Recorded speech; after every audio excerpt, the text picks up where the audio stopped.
ਉਹ ਜੋ ਕਰਤਾ ਹੈ ਉਹਦੇ ਕਰਨੇ ਉਹਦੀ ਕ੍ਰਿਤ ਦੀ ਸ਼ੁਮਾਰ ਨਹੀਂ ਹੋ ਸਕਦੀ, ਗਿਣਤੀ ਨਹੀਂ ਹੋ ਸਕਦੀ। ਫਿਰ ਵੀ ਜੋ ਸਤਿਗੁਰੂ ਲੜੀਵਾਰ ਵਿਚਾਰ ਦਿੰਦੇ ਨੇ ਉਹ ਇਹ ਪੰਚ ਪਰਵਾਨ ਪੰਚ ਪ੍ਰਦਾਨ ਪੰਚੇ ਪਾਵੈ ਦਰਗਹਿ ਮਾਨ। ਭਾਰਤ ਵਿੱਚ ਇਹ ਗੱਲ ਪਕੜਦੇ ਚ ਆਈ ਸਮੂਹ ਬ੍ਰਹਿਮੰਡ, ਇਹ ਬ੍ਰਹਿਮੰਡ ਜਿਸ ਵਿੱਚ ਅਸੀਂ ਜੀ ਰਹੇ ਹਾਂ ਪੰਜ ਤੱਤਾਂ ਦੀ ਬਣਤਰ ਹੈ ਔਰ ਇਹ ਪੰਜ ਤੱਤ ਮਹਾਨ ਨੇ। ਪੰਜ ਤੱਤ ਵਿਰੋਧੀ ਸੁਭਾਅ ਦੇ ਹੁੰਦਿਆਂ ਹੋਇਆਂ ਵੀ ਬ੍ਰਹਿਮੰਡ ਦੀ ਰਚਨਾ ਕਰਨ ਵਿੱਚ ਸਹਾਇਕ ਨੇ। जैसी अग है वैसा पानी नहीं है, जैसा पानी है वैसी हवा नहीं है, जैसी हवा है वैसी धरती नहीं है, जैसी धरती है वैसा आकाश नहीं है। विरोधी सवाल है।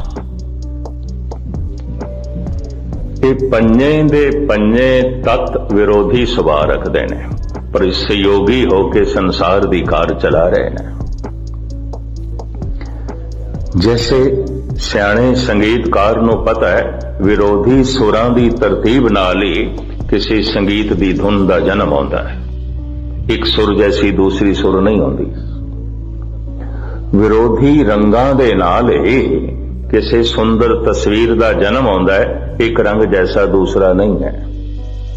ਪੀਲੇ ਜੈਸਾ ਹਰਾ ਨਹੀਂ ਹੈ, ਹਰੇ ਜੈਸਾ ਚਿੱਟਾ ਨਹੀਂ ਹੈ, ਚਿੱਟੇ ਜੈਸਾ ਕਾਲਾ ਨਹੀਂ ਹੈ ਤੇ ਕਾਲੇ ਜੈਸਾ ਲਾਲ ਨਹੀਂ ਹੈ। ਪਰ ਵਿਰੋਧੀ ਰੰਗਾਂ ਨੂੰ ਤਰਤੀਬ ਦੇ ਦਈਏ ਤੇ ਸੋਹਣੀ ਤਸਵੀਰ ਬਣ ਜਾਂਦੀ ਹੈ।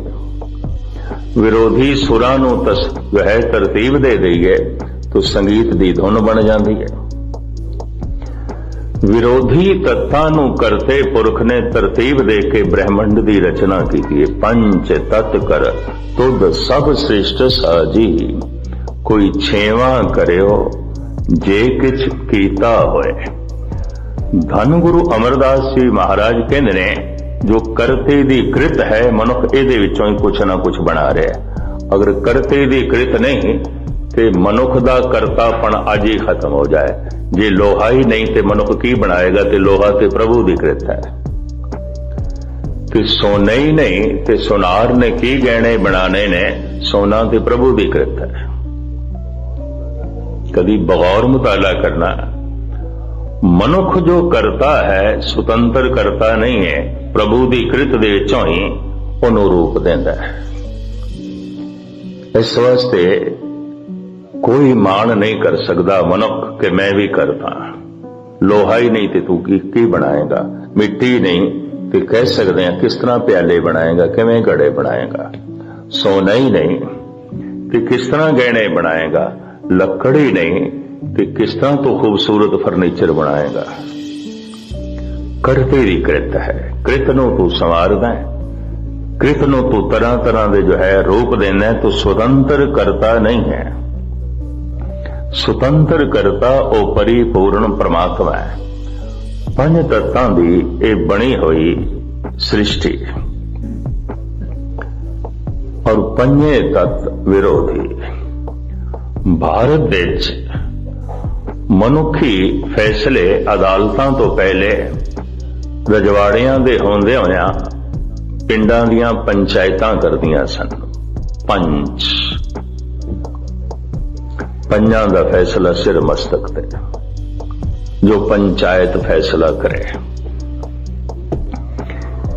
ਇਹ ਗਿਆਨ ਇਸ ਵਾਸਤੇ ਲਿਆ ਸੀ, ਪੰਜਾਂ ਦੀ ਚੁਣੌਤੀ ਕਿਉਂ ਕੀਤੀ ਸੀ? ਚਾਰਾਂ ਦੀ ਕਰ ਸਕਦੇ ਸਨ, ਤਿੰਨ ਦੀ ਕਰ ਸਕਦੇ ਸਨ, ਪੰਜਾਂ ਦੀ ਕਿਉਂ ਕੀਤੀ? ਪ੍ਰਭੂ ਨੇ ਆਪ ਹੀ ਪੰਜਾਂ ਦੀ ਚੁਣੌਤੀ ਕੀਤੀ ਹੋਈ ਹੈ। ਤੱਤ ਪੰਜ ਨੇ। ਫਿਰ ਮਨੁੱਖ ਦੇ ਕੋਲ ਜਿਹੜੇ ਗਿਆਨ ਇੰਦਰੇ ਨੇ ਉਹ ਵੀ ਪੰਜ ਨੇ। ਕੁਝ ਵੇਖ ਕੇ ਗਿਆਨ ਮਿਲਦਾ ਹੈ, ਕੁਝ ਸੁਣ ਕੇ ਗਿਆਨ ਮਿਲਦਾ ਹੈ, ਕੁਝ ਚੱਕ ਕੇ ਗਿਆਨ ਮਿਲਦਾ ਹੈ, ਕੁਝ ਸੁਣ ਕੇ ਗਿਆਨ ਮਿਲਦਾ ਹੈ, कोई स्पर्श करके कोमल है या ठोस है, गर्म है, सर्द है, खलड़ी ज्ञान देंदी। ये जो बाहरों ज्ञान मिलता है बाहर, ये इन्हां पंज इंद्रियां दे राहें मिलता है। अगर ये पंज इंद्रे मनुख कोल ना होवन ते पत्थर दे ते मनुख दे कोई फर्क नहीं है। पत्थर वेख नहीं सकता, पत्थर सुन नहीं सकता, पत्थर चख नहीं सकता, पत्थर सूंघ नहीं सकता, पत्थर स्पर्श नहीं कर सकता। अगर मनुख भी ना कर सके तो मनुख ते पत्थर दे की फर्क है? फिर तो एक सहार हो गए। मनुख की महानता इन्ना पंज ज्ञान इंद्रियां ते खड़ी है। प्रभु ने जिथे तत्त पंज बनाए, ज्ञान इंद्रिय भी पंज बनाए ने, कर्म इंद्रिय भी पंज बनाए ने। और गजब की गल, मनुख दे अंदर जिहड़ी शक्ति है वो भी अगर विकार दे रूप दे आवे तो पंज रूप धारण कर दिए, सदाचार दे रूप दे भी आवे तो पंज रूप धारण कर दिए। अगर वो शक्ति विकार दे रूप में आ जाए तो काम, क्रोध, लोभ, मोह, अहंकार बनती है। सुधार दे रूप में आ जाए तो शील बनती है, प्रेम बनती है, संतोख बनती है, वीर रस बनती है, विनिम्रता बनती है, शक्ति हुई है। ये भी पंज रूप धारण कर जाती है। कर्म इंद्रिय पंज, ज्ञान इंद्रिय पंज, तत्त पंज, शरीर भी पंज ने। आप दी ज्ञात लई अर्ज करा, किसी वक्त फिर खुलासा करांगे। जिवें प्याज दे छिलकियां दे थल्ले छिलके ने, शरीर दे थल्ले शरीर है, और शरीर पंज मनदे ने।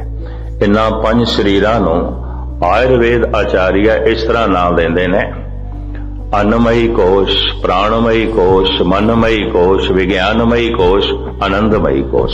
ये पंज पढ़ते हैं शरीर दे।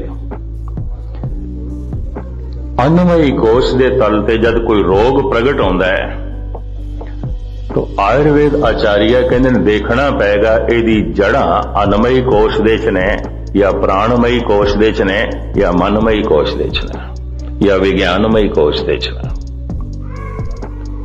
अगर उसकी जड़ होई मनमयी कोश दे च तो शरीर दे तल ते रोग दूर हो जाएगा। उहदियां जड़ां मौजूद ने, फिर फैलेगा, फिर आएगा, क्योंकि उसकी जड़ मन दे च है, मनमयी कोश दे च है। ये शरीर भी पंज मन्ने गए ने, ज्ञान इंद्रिय भी पंज, कर्म इंद्रिय भी पंज, मूल विकार भी जो है पंज, सुधारक वृत्तियां भी पंज। इस वास्ते जिन्हां ने उस परिपूर्ण परमात्मा नूं जाणिया, समझिया, रस माणिया, धन गुरु नानक देव जी महाराज उन्हां नूं भी पंच कहंदे ने। पंच, पंच दे अर्थ पंज ते पंच दे अर्थ मुखी। ग्राम दी पंचायत होवे ना, पंचायत ते पंजां दे च कोई एक भी मिल जाए तो कहंदे ने पंच है। उन्हां पंजां दे च एक ये भी है, पंच कहंदे ने। भारत दे च पंच कहंदे ने। वो जो पंचायत है उसका ये भी मुखी है। और वो पंज बराबर दे आउंदे ने, उहदे च वड्डा छोटा नहीं आउंदा। ये भी मैं अर्ज करते हैं, वड्डा छोटा नहीं आउंदा। इस वास्ते पंजां नूं ही पंच कहंदे ने। अज भी मौजूद है सिलसिला, भावें थोड़ी जिही तब्दीली हुण हो गई है, लेकिन पहले पंजां दा रुतबा इक्को ही आउंदा सी। जिवें हुण पंज तत्त ने, किस नूं वड्डा आखीए, किस नूं छोटा आखीए। अगर चौबारे दी, मकान दी उपर दी इट ये ताना मारे उस इट नूं जो थल्ले है बुनियाद दे च कि तू थल्ले है, देख मैं शिखर ते हां, इस वास्ते तू छोटे है, मैं वड्डी हां, तू थल्ले है, तू ते है नहीं गुपत, दिखाई भी नहीं देंदी, बुनियाद विच पई है। मैनू सारा जगत देखदा है, मैं ते शिखर ते हां, मैं ते बुलंदी ते हां। पर इस उच्ची इट नूं आखना पेगा, अगर एक इट थल्ले ना होवे ते तू उपर भी नहीं हो सकती, नहीं हो सकती। उपर दियां सारियां इटां थल्ले दे सहारे ते खड़ियां ने। जो थल्ले दी इट है, अगर ये उच्ची इट दा सहारा है तो सहारा कमजोर किस तरह मनांगे, छोटा वड्डा किस तरह गिनांगे। जो ऊपर है उसकी अपनी महानता, जो थल्ले है उसकी अपनी महानता पंचां दे चों किसी नूं छोटा वड्डा नहीं आख्या जांदा सी। ये पंच ने। धन गुरु नानक देव जी महाराज कहते जिन्हां ने परमात्मा नूं जान लिया समझ लिया ते करते दी किरत नूं वेख के बिस्मादी होए ने, सही मैने च ये पंच ने। जगत दे मुखी यही ने, ब्रह्मंड दे मुखी यही ने, ये पंच ने। और इन्हां बारे पातशाह कहंदे ने पंच परवान। ये इस वास्ते पंच ने परमात्मा नूं परवान ने, कबूल ने। कोई मनुख ऐसा हुंदा है उन्होंने परिवार भी कबूल नहीं करता।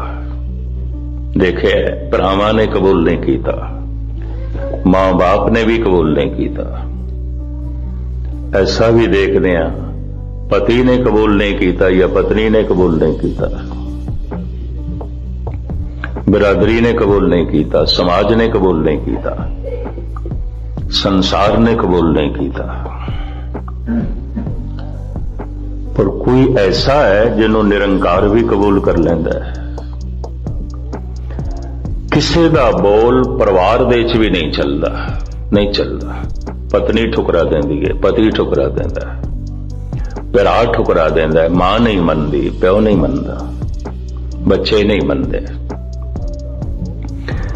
किसी का बोल परिवार दे च भी नहीं चलता। किसी का बोल निरंकार की सभा विच भी चलता है। जांका केहा दरगे चले। महाराज कहते किसी का बोल ते दरगाह दे च भी चलता है, परमात्मा भी मनदा है। किसी का बोल परिवार दे च भी ठुकरा दिता जाता है, किसी का बोल निरंकार भी ठोकर नहीं मारदा, कबूल कर लेंदा है, परवान कर देना। जांका केहा दरगे चले। साहिब कहते ने ये जड़े पंच ने ये प्रवान ने, प्रभु नूं प्रवान ने। पंच प्रवान पंच प्रधान, इस वास्ते वही पंच प्रधान है जो प्रभु नूं प्रवान है। सारा पिंड जिसनों प्रवान कर लवे पंच, ये पंच ने। असी प्रवान करते हैं, कबूल करते हैं। पर साहिब कहने जिन्हों परमात्मा कबूल कर लवे, प्रवान कर ले, वही प्रधान, क्योंकि परमात्मा ने प्रवान कर ले। पंच परवान पंच प्रधान, पंचे पावै दरगह मान। ये जो पंच जन ने, हुण ये एक वचन है, बहुवचन नहीं है।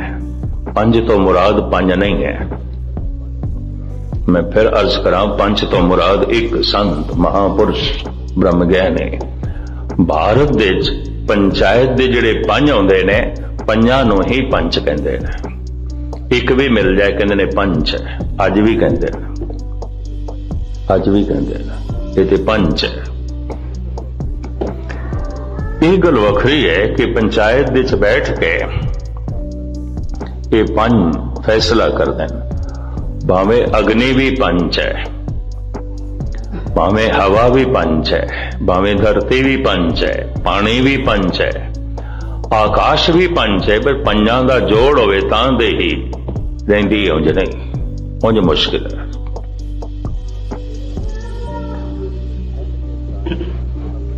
हैन ये सारे पंच अपनी अपनी थां ते, हर एक दी अपनी अहमियत है। क्योंकि मैं फिर दोहरावां, पवन जैसी अग्नि नहीं है, अग्नि जैसा पानी नहीं है, अलग अलग ने। मुकाबला ते तां कीता जा सकता है, चलो पानी पानी दा मुकाबला करिए। खूह तो लियांदा गया पानी, दरिया तो लियांदा गया पानी, वख वख थावां दा पानी है।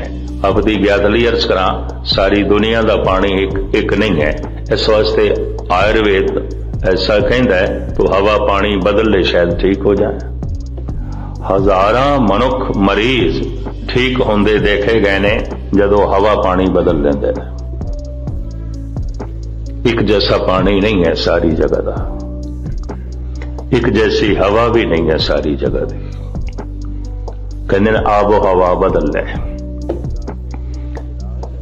तेरा यही इलाज है कि तू जिस हवा दे च जी रहा है ये तेनू तंदुरुस्त नहीं कर सकेगी, दूसरी हवा चाहिए।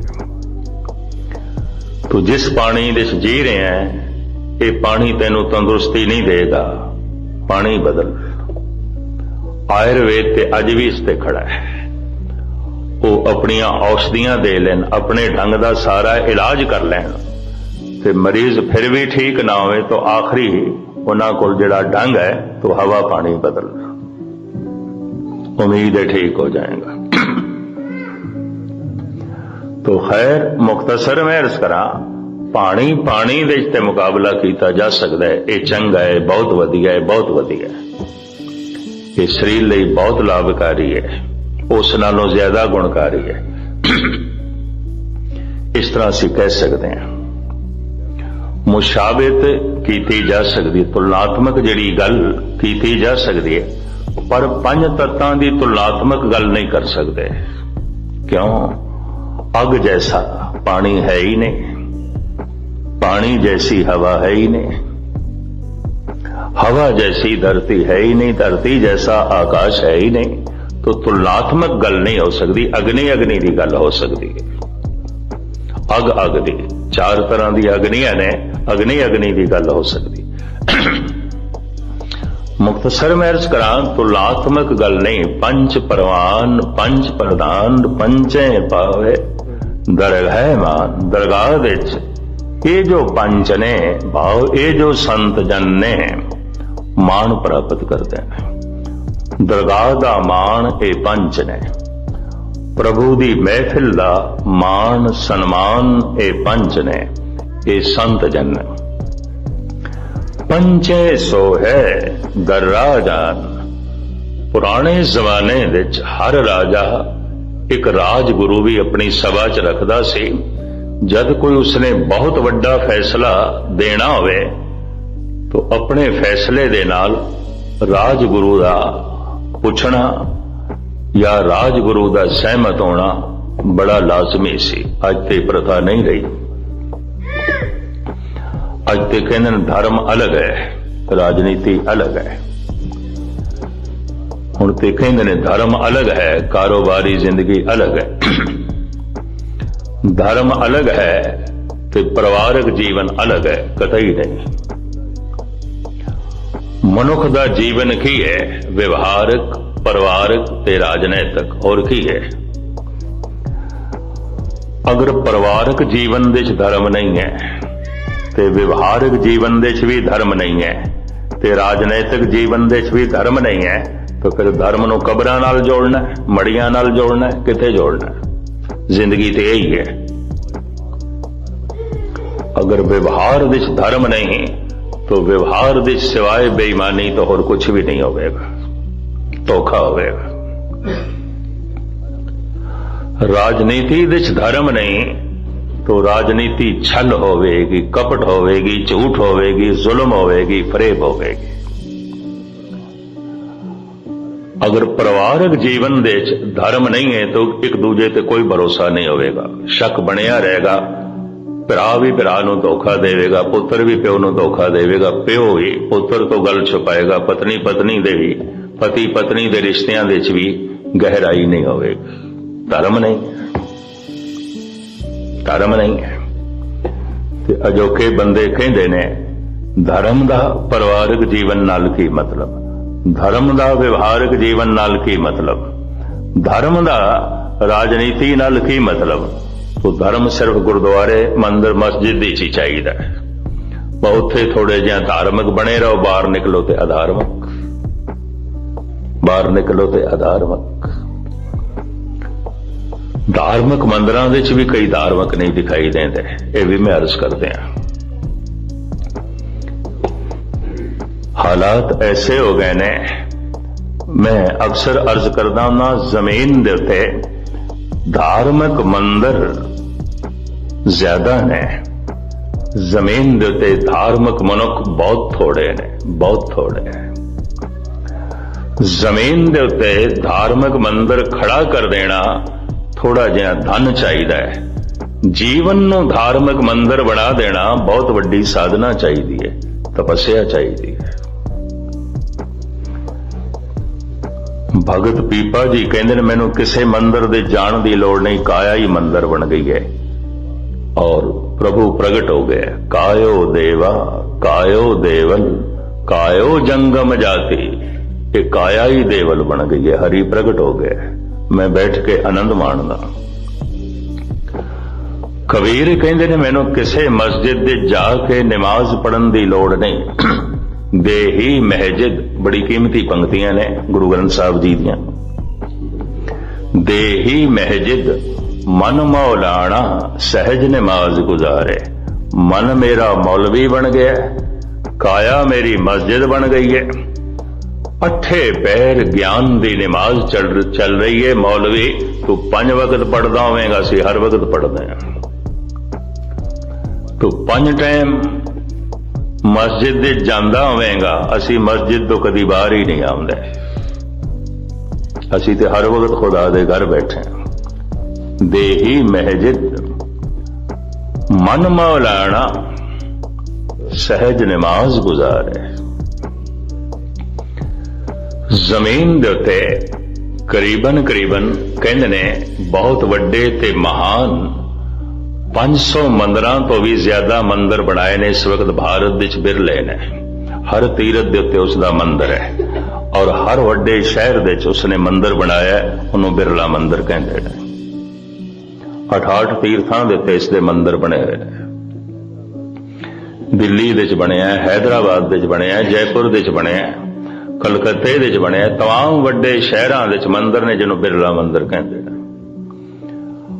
और पिछले दिनी गिनती आई सी कि 500 तो वध ने।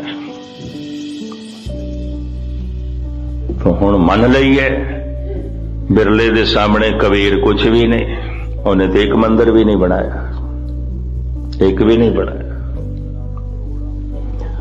मैं अर्ज करा करोड़ों बिरले इकट्ठे करिए, कबीर दे चरनां दी तोड़ भी नहीं, क्योंकि कबीर दा जीवन मंदिर है। देही महजिद मन मौलाना सहज नमाज गुजारे। आपदी ज्ञात लई अर्ज करा, मंदिर मस्जिद गुरुद्वारे इस वास्ते जाना है किसी दिन जीवन मंदिर बन जाए, किसी दिन जिंदगी खाना खुदा बन जाए, किसी दिन जीवन ऐसा बन जाए कि गुरु कह देवे हुण तू मेरा ही रूप हो गया। गुरुद्वारे ते जाईदा सी गुरु नाल संबंध जोड़न वास्ते, ते गुरु ने कह दिता हुण तू मेरे वर्गा ही है, खालसा मेरो रूप है खास, हुण ते मेरा तू रूप बन गया, हुण ते तू खालिस हो गया, हुण ते तू पावन हो गया, हुण ते तू पवित्र हो गया। जमीन दे उत्ते धार्मिक मंदिरां दी तादाद ज्यादा है। जितने चर्च ने, जितनियां मस्जिदां ने, जितने मंदिर ने, जितने गुरुद्वारे ने, इतने धार्मिक मनुख नहीं ने। धन दे आसरे ते मंदिर मस्जिद गुरुद्वारा जमीन ते खड़ा कर देना कोई बहुत वड्डी गल नहीं है। साधना करके जप तप करके जीवन नूं हरि मंदिर बना लेना कठिन है, कठिन है। गली गली दे धार्मिक मंदिर ने, घर घर दे अधार्मिक मनुख ने। खेड ते बनदी ही नहीं पई, हैरानगी। तो मैं अर्ज करा धर्म नूं व्यवहार नाल जोड़ना है ताकि उहदे च भी ईमानदारी आ जाए। कबीर भी धंधा करदा सी, नामदेव भी धंधा करदा सी, ऐसी तो गल नहीं है। मोदी खाना गुरु नानक भी चलाते हैं, खेती बाड़ी उन्होंने भी की सी। कारोबारी जिंदगी ये भगत त्रिलोचन दी दुकान है, बाणियां सन, 2 त्रिलोचन दी बाणी, एक ब्राह्मण सन एक बाणियां सन। नारायण निंदस काय बोली गवारी, दुकरत सुकरत थारो करमरी, ये बाणियां सी। नामा कहे त्रिलोचन है, मुखते राम संभाल, ए त्रिलोचन ब्राह्मण है जिदी गोष्ठी नामदेव नाल है। ये 2 त्रिलोचन अलग अलग होए ने। त्रिलोचन दी छोटी मोटी दुकान सी, किराने दी दुकानदार सी, धंधा सी, पर धंधे दे भी धर्म दी सुगंध सी। ਰਾਜਾ ਸੀ ਜਨਕ, ਪਰ ਰਾਜਨੀਤੀ ਵਿੱਚ ਵੀ ਧਰਮ ਦੀ ਮਹਿਕ ਸੀ। ਪਰਿਵਾਰਕ ਜੀਵਨ ਸੀ ਨਾ ਭਗਤਾਂ ਦਾ, ਪਰ ਪਰਿਵਾਰਕ ਜ਼ਿੰਦਗੀ ਵਿੱਚ ਵੀ ਧਰਮ ਦੀ ਖੁਸ਼ਬੂ ਸੀ। ਹੋਰ ਧਰਮ ਨੂੰ ਕਿੱਥੋਂ ਲੱਭੋਗੇ? ਕਿਹੜੀ ਥਾਂ ਤੇ ਲੱਭੋਗੇ? ਕਬਰਾਂ ਦੇ ਚੋਂ, ਮੜੀਆਂ ਦੇ ਚੋਂ, ਮਨੁੱਖ ਦੀ ਜ਼ਿੰਦਗੀ ਦੇ ਚੋਂ ਲੱਭੋਗੇ ਨਾ। ਤੇ ਜ਼ਿੰਦਗੀ ਇਸ ਦੀ ਕੁਝ ਵਿਵਹਾਰਕ ਹੈ, ਕੁਝ ਰਾਜਨੀਤਿਕ ਹੈ ਤੇ ਕੁਝ ਪਰਿਵਾਰਕ ਹੈ।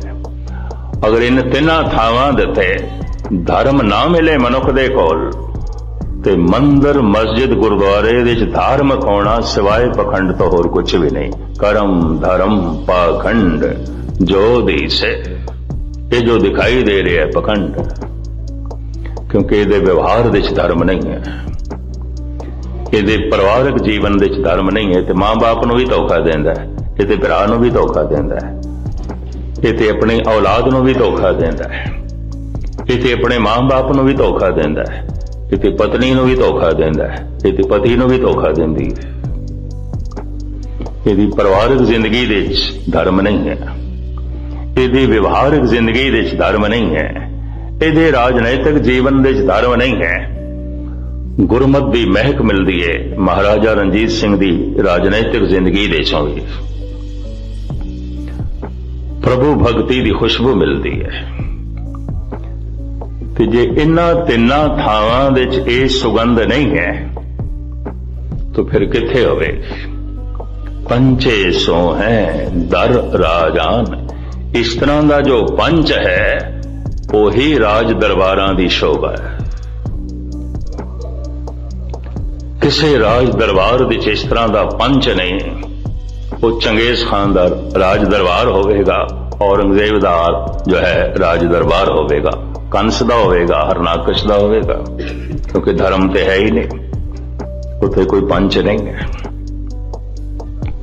ਪੰਚੇ ਸੋ ਹੈ ਦਰ ਰਾਜਾਨ, ਰਾਜਿਆਂ ਦੇ ਦਰਬਾਰ ਵਿੱਚ ਵੀ ਇਹੀ ਪੰਚ ਸ਼ੋਭਾ ਪਾਉਂਦੇ ਨੇ, ਪ੍ਰਭੂ ਦੇ ਦਰਬਾਰ ਵਿੱਚ ਵੀ ਇਹੀ ਪੰਚ ਸ਼ੋਭਾ ਪਾਉਂਦੇ ਨੇ। ਪੰਚਾਂ ਕਾ ਗੁਰ ਏਕ ਧਿਆਨ, ਇਸ ਨੂੰ ਥੋੜਾ ਜਿਹਾ ਧਿਆਨ ਪੂਰਵਕ ਸਮਝੋ, ਜੋ ਹੈ ਸੁਣੋਗੇ ਤੇ ਮੈਂ ਕੁਝ ਕਹਿ ਸਕਾਂਗਾ। ਮੈਂ ਬੋਲ ਰਿਹਾ ਜਿਸ ਨਾਲ ਮੈਂ ਬੋਲ ਰਿਹਾ, ਮੈਂ ਉਸੇ ਨੂੰ ਵੇਖ ਰਿਹਾ, ਮੈਨੂੰ ਕਿਵੇਂ ਪਤਾ ਚੱਲੇਗਾ? ਧਿਆਨ ਕਰਕੇ ਪਤਾ ਚੱਲੇਗਾ। ਮੈਂ ਜਿਸ ਨੂੰ ਵੇਖ ਰਿਹਾ ਉਸੇ ਨੂੰ ਹੀ ਸੁਣ ਰਿਹਾ, ਕਿਵੇਂ ਪਤਾ ਚੱਲੇਗਾ? ਪੂਰੇ ਧਿਆਨ ਨਾਲ ਸੁਣਨਾ। ਮੈਂ ਜਿਸ ਨੂੰ ਵੇਖ ਰਿਹਾ ਉਸੇ ਨੂੰ ਹੀ ਸੁਣ ਰਿਹਾ, ਕਿਵੇਂ ਪਤਾ ਚੱਲੇਗਾ? ਕੰਨਾਂ ਨੂੰ ਪਤਾ ਚੱਲੇਗਾ, ਅੱਖਾਂ ਨੂੰ ਪਤਾ ਚੱਲੇਗਾ? ਨਹੀਂ, ਧਿਆਨ ਕਰਕੇ ਪੜ੍ਹੋ, ਧਿਆਨ ਦੀ ਲੜੀ ਕਰਕੇ ਪਤਾ ਚੱਲੇਗਾ। ਜਿਹਨੂੰ ਮੈਂ ਸੁਣ ਰਿਹਾ ਮੈਂ ਉਸੇ ਨੂੰ ਹੀ ਵੇਖ ਰਿਹਾ, ਔਰ ਜਿਹਨੂੰ ਮੈਂ ਵੇਖ ਰਿਹਾ ਮੈਂ ਉਸੇ ਨੂੰ ਹੀ ਸੁਣ ਰਿਹਾ। ਜਿਹਨੂੰ ਮੈਂ ਵੇਖ ਰਿਹਾ ਮੈਂ ਉਸੇ ਨਾਲ ਹੀ ਬੋਲ ਰਿਹਾ, ਮੈਨੂੰ ਕਿਵੇਂ ਪਤਾ ਚੱਲੇਗਾ? ਜ਼ਬਾਨ ਨੂੰ ਪਤਾ ਚੱਲੇਗਾ ਜਾਂ ਅੱਖਾਂ ਨੂੰ ਪਤਾ ਚੱਲੇਗਾ? ਅੱਖਾਂ ਨੇ ਤੇ ਵੇਖ ਲਿਆ, ਤੇ ਜ਼ਬਾਨ ਹੁਣ ਜੋ ਹੈ ਬੋਲਦੀ ਪਈ ਹੈ, ਪਰ ਜਿਹਨੂੰ ਮੈਂ ਵੇਖ ਰਿਹਾ ਮੈਂ ਉਸੇ ਨਾਲ ਹੀ ਬੋਲ ਰਿਹਾ, ਜਿਹਦੇ ਨਾਲ ਮੈਂ ਬੋਲ ਰਿਹਾ ਮੈਂ ਉਸੇ ਨੂੰ ਹੀ ਵੇਖ ਰਿਹਾ। ਇਹ ਧਿਆਨ ਕਰਕੇ ਪਤਾ ਚੱਲੇਗਾ। ਜਿਹਨੂੰ ਮੈਂ ਵੇਖ ਰਿਹਾ ਉਸੇ ਨੂੰ ਮੈਂ ਸੁਣ ਰਿਹਾ, ਜਿਸ ਨੂੰ ਮੈਂ ਸੁਣ ਰਿਹਾ ਮੈਂ ਉਸੇ ਨਾਲ ਬੋਲ ਰਿਹਾ। ਇਹਨਾਂ ਤਿੰਨਾਂ ਗਿਆਨ ਇੰਦਰੀਆਂ ਦਾ ਸੰਬੰਧ ਧਿਆਨ ਕਰਕੇ ਜੁੜੇਗਾ। ਜਿਹਨੂੰ ਮੈਂ ਵੇਖ ਰਿਹਾ ਮੈਂ ਉਸੇ ਨੂੰ ਹੀ ਸੁਣ ਰਿਹਾ, ਜਿਹਨੂੰ ਮੈਂ ਸੁਣ ਰਿਹਾ ਮੈਂ ਉਸੇ ਨਾਲ ਹੀ ਬੋਲ ਰਿਹਾ, ਔਰ ਜਿਹਦੇ ਨਾਲ ਮੈਂ ਬੋਲ ਰਿਹਾ ਮੈਂ ਉਹਦੇ ਨਾਲ ਹੀ ਹੱਥ ਮਿਲਾਇਆ ਹੈ। ਇਹ ਕਿਵੇਂ ਪਤਾ ਚੱਲੇਗਾ? ਇਹ ਧਿਆਨ ਕਰਕੇ ਪਤਾ ਚੱਲੇਗਾ। ਅਗਰ ਧਿਆਨ ਨਹੀਂ ਤੇ ਕੁਝ ਵੀ ਨਹੀਂ ਪਤਾ ਚੱਲੇਗਾ। ਕਿਸ ਦੇ ਨਾਲ ਹੱਥ ਮਿਲਾਇਆ, ਕਿਹਨੂੰ ਵੇਖ ਰਹੇ, ਕਿਹਨੂੰ ਸੁਣ ਰਹੇ, ਕਿਹਦੇ ਨਾਲ ਬੋਲ ਰਹੇ, ਸਭ ਕੁਝ ਲੜਖੜਾ ਜਾਏਗਾ, ਸਭ ਕੁਝ ਡਗਮਗਾ ਜਾਏਗਾ। ਕਦੀ ਕਦੀ ਐਸਾ ਹੁੰਦਾ ਹੈ, ਕਦੀ ਕਦੀ ਇੱਕ ਮਨੁੱਖ ਬੋਲ ਰਿਹਾ ਹੈ, ਦੂਜਾ ਵੇਖ ਤੇ ਰਿਹਾ ਹੈ ਪਰ ਸੁਣ ਨਹੀਂ ਰਿਹਾ। ਕਾਰਨ ਅੱਖਾਂ ਤੇ ਕੰਨਾਂ ਵਿੱਚ ਧਿਆਨ ਦਾ ਸੰਬੰਧ ਨਹੀਂ ਜੁੜਿਆ, ਧਿਆਨ ਕਿਸੇ ਹੋਰ ਪਾਸੇ। ਤੇ ਅਚਾਨਕ ਉਹ ਜੋ ਸਰੋਤਾ ਸੀ ਕਹਿ ਦਿੰਦਾ, ਮਿੱਤਰਾ ਇਹ ਗੱਲ ਫਿਰ ਆਖ, ਮੈਂ ਨਹੀਂ ਸੁਣੀ। ਤੂੰ ਕਿਉਂ ਨਹੀਂ ਸੁਣੀ? ਤੇਰੇ ਸਾਹਮਣੇ ਮੈਂ ਬੈਠਾ, ਤੂੰ ਵੇਖਦਾ ਵੀ ਪਿਆ ਮੈਨੂੰ। कहंदा की करिए, ध्यान किसी और पासे चला गया।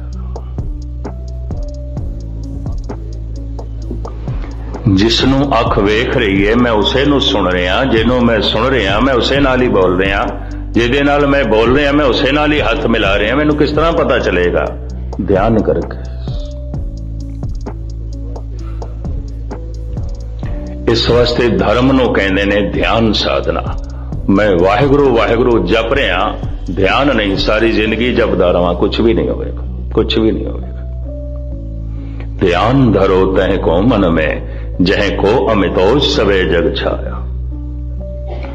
वो अमितोज की है, वो शक्ति की इसी पौड़ी विच अगां जिक्र आ जाएगा, जिहदे च ध्यान जोड़ना है। धर्म ध्यान साधना है।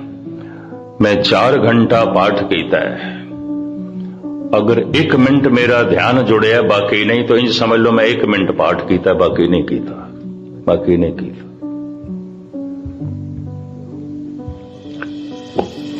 जरूर इसनों अभ्यासी समझणगे। मैं 4 घंटे कीर्तन कीता है, मैं उसनों सुनिया नहीं, उस विच मेरा ध्यान नहीं सी, या 1 मिनट ਲਈ मेरा ध्यान गया तो मैं 1 मिनट कीर्तन कीता है, बाकी नहीं कीता। मैं वाहिगुरू वाहिगुरू जपिया 1 घंटा, किधरे 1 दफा वाहिगुरू आखे ते ध्यान गया, बाकी च नहीं, तो समझ लो मैं 1 दफा ही वाहिगुरू आखे, बाकी नहीं आखे। खेड़ ते सारी ध्यान दी है। इस वास्ते धर्म नूं पता की कहंदे ने? ध्यान साधना। बार बार सतगुरुदेव जी कहणगे, जिन्हां ने ध्याया है उन्हां दे पल्ले पई है, जिन्हां दा ध्यान जुड़िया है खेड़ उन्हां दी बनी है, जिन्हां दा ध्यान लीन होया है भगवान उत्थे ही प्रगट होया है। ध्यान डगमगा गया है, ध्यान बिल्कुल नहीं।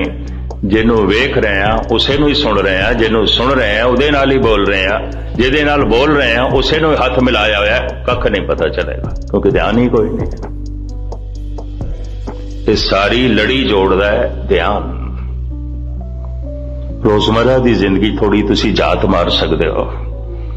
मैं जिहदे नाल बोल रहा उसे नूं वेख रहा, जिन्हों वेख रहा मैं उसे नूं सुन रहा, और जिन्हों मैं सुन रहा मैं उसे नूं हाथ मिलाया है। ये सब कुछ किवें पता चलेगा?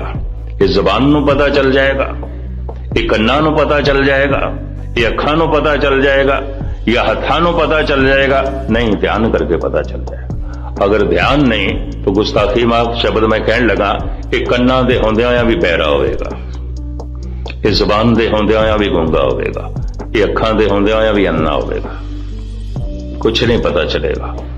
मैं किसनों वेख्या ते किसनों सुनिया ते किहदे नाल बोल रहा। खेड़ ते सारी ध्यान दी, पंचां का गुर एक ध्यान। ये जिहड़े पंच ने इन्हां दा ध्यान एक गुरु दे चाहुंदा है, एक परमात्मा चाहुंदा है। भावें परिवार विच बैठन, भावें राज सिंघासन ते बैठन, भावें कारोबार धंधियां विच बैठन, ध्यान इन्हां नाल प्रभु दे चाहुंदा है। ध्यान इन्हां दा एक नाल हुंदा है। भाव ये धंधा भी ध्यान पूर्वक करते ने, ये परिवारक संबंधां विच भी बड़े ध्यान पूर्वक रहिंदे ने, और ये राजनीति विच भी बड़े ध्यान पूर्वक रहिंदे ने। तो लफ्ज में कल वाले दोहरा दिया, कोई पानी मनुख नूं नहीं डोबदा, मनुख डुब जाता है संतुलन बिगाड़ के। ते संतुलन किस तरह बिगड़ता है? जीवन कबूल है, मरण कबूल नहीं, बैलेंस बिगड़ जाता है, तवाजन खो जाता है। एक दी लालसा है, जीवन दा लोभ सी ते मरण दा प्रबल भय सी, संतुलन डावाडोल हो गया, तो पानी दे डुब गया। इस तरह का मनुख सिर्फ पानी दे च ही नहीं डुबदा, संसार दे च भी डुब जाता है, पदार्थां दे च भी डुब जाता है, गर्क हो जाता है। इस तरह का मनुख परिवार दे च भी डुब जाता है, गर्क हो जाता है। थानू मिलणगे परिवार दे च डुबे हुए, परिवार की खातर धर्म गवा बैठे, कारोबार की खातर धर्म गवा बैठे, डुबे मिलणगे कारोबार दे। राजनीति की खातर धर्म गवा बैठे, डुबे मिलणगे राजनीति दे। वरना पानी का सुभाव ही नहीं है। मनुख नूं डोबना परिवार का सुभाव ही नहीं है। मनुख नूं डोबना सारे भगतां दे परिवार सन, सारे अवतारी पुरुषां दे परिवार सन, बहुत सारे भगत कारोबारी सन, और इन्हां ब्रह्म ज्ञानियां दे बहुत सारे राजे सन। भगत पीपा भी राजा सी, जनक भी राजा सी, हरिश्चंद्र भी राजा सी। दूर क्यों जाओ, गुजरे हुए 2 युग द्वापर ते त्रेता, उन्हां दे ते 2 अवतारी पुरुष भी राजे ने, एक द्वारका दा एक अयोध्या दा। कोई राजनीति नहीं डोबदी, कोई परिवार नहीं डोबदा, कोई कारोबार नहीं डोबदा। मनुख डुब जाता है, अपना संतुलन गवा बैठता है। पानी विच कदों डुबदा है, सिर्फ जीवन कबूल है, मरना कबूल नहीं, ते मरण का भय इतना प्रबल छा जाता है, तवाजन खो बैठता है। पशु क्यों तौर जो है तैरदा है, उदा बैलेंस इस वास्ते नहीं बिगड़दा, उन्होंने जन्म का भी नहीं पता, मरण का भी नहीं पता, इस वास्ते उसका तवाजन डावाडोल नहीं होता, तैर जाता है। हुण मनुख नूं जन्म का तो पता है ते मरण का भी पता है, पर जन्म कबूल है, मरण कबूल नहीं, तवाजन खो बैठता है। बड़ी प्रबल जीवन की लालसा ते मरण का भय, तो जीवन की लालसा वास्ते फिर सारा अनर्थ करना पड़ेगा, क्योंकि सिर्फ जीवन ही जीवन है। जे इतना ही पता चल जाए सिर्फ जीवन नहीं मौत भी है, तो किसने अनर्थ करना है। उहदी कारोबारी जिंदगी च ईमानदारी आ जाएगी, उहदी राजनीति विच भी दया आ जाएगी, उहदी परिवारक जिंदगी दे सही मैने भाईचारा आ जाएगा। किसनों परिवारक जीवन कहते ने। भारत विच राम ते लक्ष्मण दे भाईचारे दे उत्ते माण करते ने, भरा इस तरह आवन, माण करते ने, भरा इस तरह आवन। इस तरह की सहमति है, इस तरह का जोड़ है, एक दूजे नाल सहमत ने। खैर मुख्तसर जो है मैं अर्ज करा, कोई नहीं डोबदा पानी, मनुख डुब जाता है संतुलन गवा के। कोई नहीं डोबदा संसार, मनुख डुब जाता है तवाजन खो बैठता है। पंचा का गुर एक ध्यान, ये जो पंच जन ने, इन्हां दा ध्यान एक गुरु विच आउंदा है। हुण साहिब कहंदे ने, ये जिहड़े पंच ने, क्या ये कुदरत दी पूरी विचार कर सकते हैं? ये करते दे जिहड़े करने ने, उन्हां बारे सारा दस सकते हैं? क्या ये करते दी जिहड़ी कृत है, इहदी सारी गिणती मिणती बयान कर सकते हैं? साहिब अगों इस मजमून नूं लैंदे ने, चूंकि पौड़ी एक है, इस पौड़ी विच मेरे देखे 4 प्रकरण है। अगला यह भी आ जाएगा कि उस करते ने कृत किवें साजी, संसार किवें बनाया, यह भी आ जाएगा, इसे ही पौड़ी च आ जाएगा। उस करते ने अपना करना किवें आरंभ किया, किस तरीके नाल आरंभ किया, यह भी आ जाएगा। साहिब कहते ने, पंचे सोहे दर्रा जान, पंचा का गुर एक ध्यान, जेको कहे करे विचार। इन्हां पंचां विच अगर कोई विचार करे, ते विचार के आखना भी चाहे कवे, तो फिर वो यही आखेगा कि करते के करने ना ही शुमार। वो जो करता है, ओदी जिहड़ी कृत है, शुमार नहीं, गिनती नहीं गिनती कर सकते। संत ने भी यही कह देना, उस पंच ने भी यही कह देना, तू दरियाओ दाना बीना, मैं मछली कैसे अंतला। पृथ्वी फिर भी इन्हां पंच जना ने कृत दी जो जो महिमा गायन की है, करते दे सामने, वो अगलियां पंक्तियां जो व्याख्या मैं कल थोड़े सामने जो है रखांगा, मैं थानू लेट ना करा, क्योंकि 9:15 होण लगे ने, ते मैनू इन्ना भी पता है कई बहुत दूर दूर तो आउंदे ने, जिन्हां नू पहुंचदे बड़ा टाइम लग जाता है। लंगर भी छकना है, अरदास होनी है, हुक्मनामा होना है, 10 मिनट का एक शब्द बच्ची ने पढ़ना है, मैं सुभावक पुछया सी मैं कि अज शब्द पढ़ेंगी, कहने लगी बूंदां पै रही ने, बरखा हो रही है, ते मैं अज मधुमास सारंग गाना है। मधुमास सारंग इहदी पूरी जानकारी ते भाई कल्याण सिंह कोले, मेरे कोल नहीं, या भाई गुरमेल सिंह बैठे ने, मैनू समझ नहीं। ठीक है, संगीत दी मस मैनू रही है बचपन तो, संगीत दा शौक मैनू रहा है, संगीत दी प्यास मेरे प्राणां दे च रही है। इनू मैं सीखण दी कोशिश भी की, पर प्रभु ने मैनू दूसरे पासे ला दिता, गुरु ने किसी होर पासे ला दिता, गुरबाणी विचार वाले पासे। तो मधुमास सारंग इहदी बंदिश जो इस छोटी जी बच्ची ने सीखी है, ये थोड़े सामने जो है रखेगी। शायद तराने दे समेत आप सरवण करो, सिर्फ 10 मिनट, फिर समाप्ति। सारियां दा हार्दिक तौर ते धन्यवाद। बुल चुगदी क्षमा। वाहिगुरू जी का खालसा, वाहिगुरू जी का खालसा, वाहिगुरू जी की फतेह। ओंकार सतनाम करता पुरख निर्भो निर्वैर काल मूरत अजूनी सेभं गुरु प्रसाद। हे प्राणनाथ गोविंदे कृपा निधान जगत गुरु, हे संसार ताप हरणे करुणा में सब दुख हरो, हे शरण जोग दयाले दीनानाथ मया करो। शरीर स्वस्थ क्षीण समय सिमरंत नानके राम दामोदर माधवे।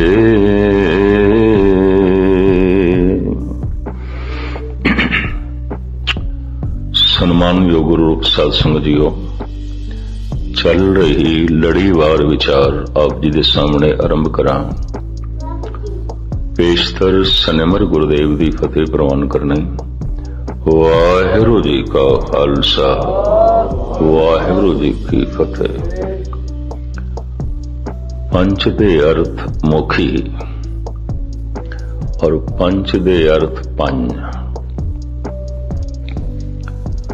बहुत पुराने समय तो भारत दे ऋषि मुनियां दी पकड़ विच ये गल आ गई कि परिपूर्ण परमात्मा ने इस ब्रह्मंड दी साधना पंज तत्तां द्वारा की थी। तत्त पंज ने, इसनू इंज गिणदे ने अब तेज बाए पृथ्वी आकाशा। अब आब पानी, बाए हवा, तेज अग्नि, पृथ्वी ते आकाश। तो इस तरीके नाल पंजां दी गिणती नूं परिपूर्ण परमात्मा ने प्रदान रखे।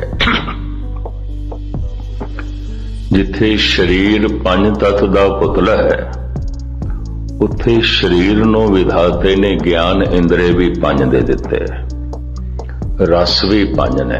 अगर कोई मनुख आखे ना मैं रस मान रहा, तो रस पंज तरह दे ने। वेख के कुछ रस आ रहा होगा, सुन के रस आ रहा होगा, या कुछ चख के रस आ रहा होगा, या कुछ सूंघ के रस आ रहा होगा, या स्पर्श करके कुछ रस आ रहा होगा, कोमल होगा। गर्म सर्द जो खलड़ी स्पर्श करती है। छेवां कोई रस भी नहीं है। शरीरक तल दे इंद्रियां दे रस पंज ने, क्योंकि ज्ञान इंद्रियां एक पंज ने। ਮਨੁੱਖ ਜੋ ਬਾਹਰੋਂ ਗਿਆਨ ਵੀ ਇਕੱਠਾ ਕਰਦਾ ਹੈ, ਵੇਖ ਕੇ ਇਕੱਠਾ ਕਰਦਾ ਹੈ, ਸੁਣ ਕੇ ਇਕੱਠਾ ਕਰਦਾ ਹੈ, ਸਪਰਸ਼ ਕਰਕੇ ਇਕੱਠਾ ਕਰਦਾ ਹੈ, ਸੁੰਘ ਕੇ ਇਕੱਠਾ ਕਰਦਾ ਹੈ, ਚੱਖ ਕੇ ਪਤਾ ਚੱਲਦਾ ਹੈ ਖੱਟਾ ਹੈ, ਮਿੱਠਾ ਹੈ, ਸਲੂਣਾ ਹੈ, ਕੌੜਾ ਹੈ। ਸੁੰਘ ਕੇ ਪਤਾ ਚੱਲਦਾ ਹੈ ਸੁਗੰਧ ਕੈਸੀ, ਸੁਣ ਕੇ ਕੁਝ ਬੋਲਾਂ ਦਾ ਪਤਾ ਚੱਲਦਾ ਹੈ, ਵੇਖ ਕੇ ਰੂਪ ਦਾ ਪਤਾ ਚੱਲਦਾ ਹੈ, ਸਪਰਸ਼ ਕਰਕੇ ਕੋਮਲ ਕਠੋਰ ਗਰਮ ਸਰਦ ਦਾ ਪਤਾ ਚੱਲਦਾ ਹੈ।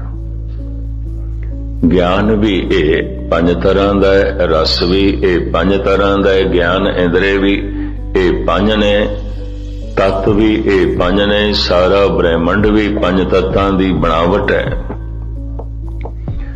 ਫਿਰ ਮਨੁੱਖ ਦੇ ਮੂਲ ਵਿਕਾਰ ਵੀ 5 ਨੇ, ਕਾਮ, ਕ੍ਰੋਧ, ਲੋਭ, ਮੋਹ, ਅਹੰਕਾਰ। ਇਸ ਤਰ੍ਹਾਂ ਬ੍ਰਹਿਮੰਡ ਦੇ ਵਿੱਚ ਪਰਿਪੂਰਨ ਪ੍ਰਮਾਤਮਾ ਨੇ 5 ਦੀ ਗਿਣਤੀ ਪ੍ਰਦਾਨ ਰੱਖੀ ਹੈ। ਔਰ ਆਪ ਦੀ ਗਿਆਤ ਲਈ ਅਰਜ਼ ਕਰਾਂ, ਕਿਉਂਕਿ ਇਸ ਵਿਸ਼ੇ ਨੂੰ ਨਹੀਂ ਖੋਲਣਾ, ਸਰੀਰ ਵੀ 5 ਨੇ। 5 ਸਰੀਰਾਂ ਦੇ ਬਕਾਇਦਾ ਨਾਮ ਨੇ, ਅੰਨਮਈ ਕੋਸ਼, ਪ੍ਰਾਣਮਈ ਕੋਸ਼, ਮਨਮਈ ਕੋਸ਼, ਵਿਗਿਆਨਮਈ ਕੋਸ਼, ਆਨੰਦਮਈ ਕੋਸ਼। ਕਿਉਂਕਿ ਇਹਨਾਂ 5 ਸਰੀਰਾਂ ਦੀ ਵਿਆਖਿਆ 'ਚ ਚੱਲ ਗਏ ਪੌੜੀ ਰਹਿ ਜਾਏਗੀ ਤੇ ਦਿਨ ਸਾਰੇ ਇਹਨਾਂ 5 ਸਰੀਰਾਂ ਦੀ ਵਿਆਖਿਆ 'ਚ ਲੰਘ ਜਾਣਗੇ। ਆਯੁਰਵੇਦ ਗ੍ਰੰਥਾਂ ਨੇ ਇਹਨਾਂ 5 ਸਰੀਰਾਂ ਦੀ ਬੜੀ ਵਿਆਖਿਆ ਕੀਤੀ ਹੈ। 5 ਦੀ ਵੱਖ-ਵੱਖ ਖੁਰਾਕ ਹੈ, 5 ਦਾ ਵੱਖ-ਵੱਖ ਜੀਵਨ ਹੈ, 5 ਦੀ ਵੱਖ-ਵੱਖ ਸ਼ੈਲੀ ਹੈ, 5 ਆਪਣੇ ਕਿਸ ਢੰਗ ਨਾਲ ਜਗਤ ਤੋਂ ਪੂਰਤੀ ਕਰਦੇ ਨੇ, ਇਹ ਸਾਰਾ ਖੁਲਾਸਾ। ਤੋ ਇਸੇ ਆਧਾਰ ਤੇ ਸਰੀਰ ਵਿੱਚ ਦੇਖਦੇ ਹਾਂ, ਹੱਥਾਂ ਪੈਰਾਂ ਦੀ ਅਧਿਕਤਰ ਉਂਗਲੀਆਂ ਪਰਿਪੂਰਨ ਪ੍ਰਮਾਤਮਾ ਨੇ 5 ਬਣਾਈਆਂ।